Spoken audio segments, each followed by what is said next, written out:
Berkley Behind the Bait. This week, we're going to look at the brand new CullShad, and we have from the bait company, Kyle Peterson, and Swimbait aficionado, MLF pro, former Elite Series champion, Josh Bertrand. So, guys, how does this start, Kyle? Like, when did this land on your desk, or was it something you came up with and brought it to somebody else's desk? Yeah, so a lot of the times we're looking at like market trends and what do we need to fill in our gap, and a lot of people were using large swim baits and we needed to make one, and it was kind of a no-brainer after we launched the Power Stinger, how well that did, and the flex in the tail to do a paddle tail version. So we started playing around with that, messing around, doing some field testing, and really had great success right away. So that's kind of where the project started. And that's how, we dreamt up the idea of doing the CullShad. A category like swim baits, to me, it seems a little daunting to say, hey, we need to make a swim bait. How is this swim bait any different? Yeah, I'm a swim bait guy. I really like throwing on big baits. It's become a lot of fun. And it's really a flooded market. So there's so many out there. Every company has 4 different types of swim baits and they're all used for different applications. So how do we stand out different, and how do we make it better was really the challenge. And with all the features that you see in the bait today that we can go over, that's kind of what we did. So you have the honeycomb tail, which I always try to show people this, but you put it to the side, and I got a white one, which isn't bad, but you go like this, it's got straight wiggle. And then you turn it this way and you do it, it doesn't have any movement. So when that's moving through the tail, it's straight tail wag. It doesn't have any upward rise or anything like that. And that's part of the reason that it has the action that, Josh and everyone started to rave about. The other one is, as the bait, it folds over, the honeycomb actually collapses on itself, and it gets springy. So then you're getting more tail wag out of the bait that you're not seeing in any other swim bait out there. We combine that with a corkscrew harness, so the harness doesn't pull out. Fusion 19 hook, and this hook clip that I came up with, it was actually, we live in Iowa up here, so the middle of winter, I was shoveling the driveway, and the snowplow that I was using, I just clipped on the wall. I was like, that's genius. That's like the best thing ever. So, I was able to come to work in this amazing facility, prototype it out, test it, and we instantly knew that we had a winner. There was no more hook getting tangled in your line or flopped over the top of the bait. It held it in place, and when the fish bites it, it pops right out, and you go again. Wow. So shoveling snow can actually make you a better angler or bait designer. Yeah. Any life experiences definitely help in any way possible. Josh, I have to imagine you live in the heart of Swim Bait Central. I mean, you're from the West Coast. I have to imagine you're the toughest judge when it comes to a swim bait, no? Well, I've definitely been throwing them for a long time, Dave. It's one of those baits that I think swim baiting gained a lot of its popularity out west. And, I've fished everything from hand poured swim baits out of buddies' garages to, a lot of the other swim baits on the market. And for me anyways, I always found myself gravitating towards soft swim baits rather than the hard stuff. The glide baits have gotten really, really popular over the last 10 years, and they have some tournament applications. But it seems like just over the years, and you probably would agree with this, covering tournaments as long as you have, I think the soft swim baits are a little bit more applicable in tournament situations. It's throwing a bait like this, especially the 6-inch CullShad. You pick that thing up and you're not fishing for one bite a day. You're not praying for one bite a day. You can pick that thing up, and on the right day, you can get a lot of bites and you can catch a limit on that thing. So, for me, I always kind of gravitated towards the soft swim baits, and the inline swim baits, the line through swim baits, the harness style swim baits are they're a good fit for a fisherman that wants to catch not just a lot of fish or not just big fish, but also sometimes a lot of fish on the right day. How and where do you fish a swim bait? So there's a couple different applications. There's actually a lot of different applications for the CullShad, especially because we do have it in a 6 and an 8-inch. The 6-inch, I think, is a great tool to use. It's phenomenal in the spring, right? Swim bait fishing is great in the spring in general. The fish are up shallow. You know, that pre-spawn period, it's a great time when the fish are starting to move up. You have a lot of females up and they're in predictable places. But the cool thing about this one is it's a good search bait throughout the rest of the year as well. You know, with the way that Kyle designed it with nail weights, you know, this swim bait comes without any weight in it internally, but it's got slots for nail weights. And you can use those slots to put a little bit of weight or a lot of weight. And the more you weight this thing, the faster you can fish it. So, you know, a lot of the harness style swim baits on the market, they are great when you fish them slow. Yeah. And the CullShad's no different. You can fish it slow and it works great. But this one, you can add some weight to it and it actually becomes a search tool. And that's what I really love about it. As you get later into the spring and later, you know, as things warm up, you get into the summertime, I'm just adding more weight to this thing and I'm fishing it faster. You know, and the 6-inch, again, it's usually my go-to, but the 8-inch has a couple applications as well. It's an awesome way to draw big fish out and find big fish. It's a good tool. You know, during the actual spawn, it's a great way to find fish that are, you know, you can get them to come swim off of their bed and maybe take a bite of it, maybe not, but you're finding the fish. And then you get on big fish fisheries, places like Toledo Bend, Rayburn, you know, a lot of those southern lakes that have big fish. You can throw this thing over across a point or something like that and call up a giant and catch an 8-pounder on it. So, you know, a lot of different applications for this thing. It's not just, you know, works great pre-spawn, skip it under a dock, but it doesn't end there. You can fish it throughout the entire spring and summer. It seems like a great kind of, it's a great top end bait, but it's also a great entry level bait just because of the cost and because of the size. It's not that intimidating to throw. I mean, some of the stuff, if you look at some of the stuff that I'm sure you have in your boat, it's pretty intimidating. You can throw this on kind of any setup as far as a rod. What do you throw it on?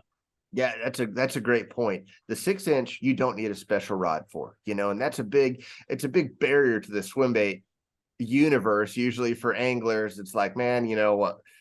First off, the baits cost a lot of money. Then I have to buy a special setup for it. And in this case, these baits are very affordable and you can throw them on setups that you already have in the boat. So the 6-inch, I really like to throw that on a 7.6, either medium heavy or heavy action rod.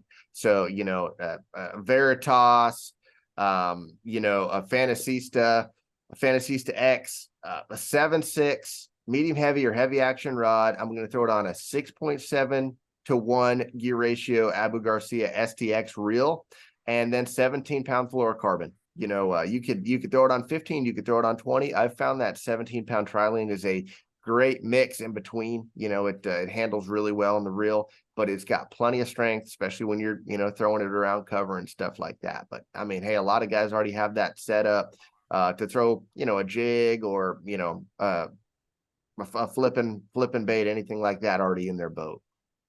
Kyle, what range of colors does the bait come in? Oh boy, I knew you would ask me that. We got some standard colors, some hand painted ones like the hitch that he held up. And then we really tackled to do some new colors where we HD printed over some clear bodies. So you're still going to get a translucent belly and then have our, you know, our HD printing on it. Yeah, so that's one of the hand painted ones. And we worked with a taxidermist, a buddy of mine, to come up with those paint patterns. Like an actual taxidermist comes up with them. Yeah. Wow. He's a good buddy of mine, and he did us a solid working on those. So they turned out really good. Well, if you thought the last question was a tough one, this one's going to be really tough. And I didn't ask you if I was allowed to ask this before we talked, but a lot of hype around this bait. And then all of a sudden the brakes got put on. And for the first time I remember ever in the fishing, and made me as a pro really proud to work with a company that literally had this bait out there with all sorts of hype, but said, wait a second, it can be better. Why was there a recall on the original CullShads? Yeah, so during development, we were working and fine tuning, working on our colors and stuff like that. And, you know, Brad had called us and said, hey guys, you know, we're working on this bait. You know, the pros think that it'll play in the tournament. Can we get some? So I ended up mailing out everything that I had, all my samples to them. And I was actually up in the cities hanging out at a buddy's birthday party, and I was watching it on MLF, and it got leaked when it wasn't supposed to. Yeah. And it blew up. Like everybody wanted them, and they wanted them now. So, you know, we tried to really accommodate our customers. So we like pushed everything off, and we started working on this bait and getting it into production to get out to the consumer. And through that, we missed some quality checks that we didn't realize happened until they got into the consumer's hands. So instead of, you know, saying our bad, we wanted to make it right. We truly believe in this swim bait. I still remember the time that Josh had said the comment that it's the best action he's ever seen in swim bait. And, you know, I talk to Josh quite often. I called him up. I'm like, you serious? And he's like, yeah. And, you know, that was really rewarding. So I really pushed for, and the team really wanted this bait to be right out the door. So we did we're calling the CullShads, where we offered all the consumers to just take a picture with the bait, send it in, and we'll send a replacement. And those are coming out today as we speak. And inside there, they're getting other stuff too as an apology. They're getting max scent bags, they're getting jerk shads and slobber knockers, and it's the market's really responded well. So I hope, you know, that never happens again, but I'm glad we made it right. I am too. I mean, and it like I said, it is unheard of, and it's a very, very cool bait. So congratulations to you, Kyle, on designing it, and congratulations to you for also fighting to keep it right and to keep the CullShad the one that, because let's be honest, I mean, in the bait business, a lot of times that may get fixed, but they're not going to tell anybody that there was a problem with the initial ones and not make that move. So kudos to Pure Fishing Berkley for doing that.